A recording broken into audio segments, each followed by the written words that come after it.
दोस्तों, कभी कभी हम अपने विश्वास को इतना बढ़ा देते हैं कि वो भक्ति नहीं, अंधभक्ति बन जाती है।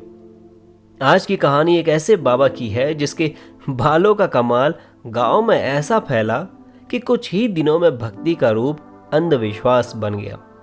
और फिर जो हुआ वो एक गहरी सीख बन गई। तो चलिए जानते हैं कि ऐसा क्या हुआ कि बाबा जी के बाल ने कमाल कर दिया।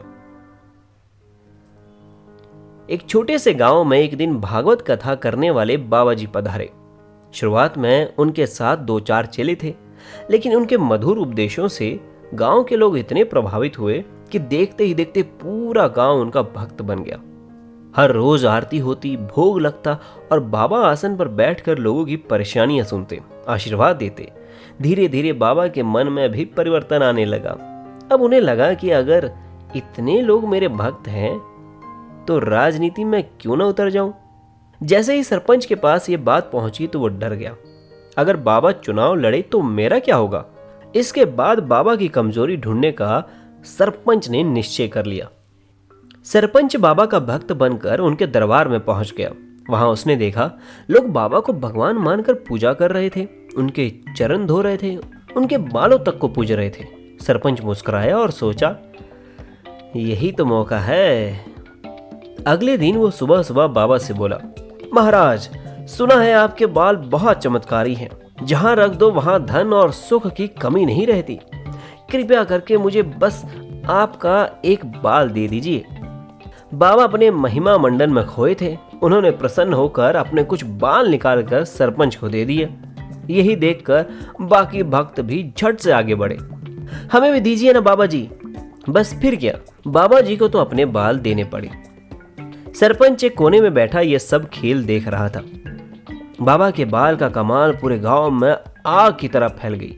हर कोई चाहता था बाबा का बाल मिले तो जीवन संवर जाए। शुरुआत में तो बाबा बहुत खुश थे, लेकिन जब हर भक्त बाल मांगने लगा तो बाबा परेशान हो गए। अब भक्त जोर जबरदस्ती करने लगे। कोई बाल खींच ले जाता तो कोई मूछ नोच लेता, किसी ने कान पकड़ लिया तो किसी ने नाक काट ली। कुछ ही देर में बाबा बुरी तरह गंजे हो गए। चेहरा पहचाने तक नहीं आ रहा था। वो दर्द से तड़पते हुए खुद को कमरे में बंद कर लिया। बाहर भीड़ नारे लगा रही थी, देखिए बाबा जी के बाल का कमाल, लो सभी लो बाबा जी के बाल का कमाल देखिए।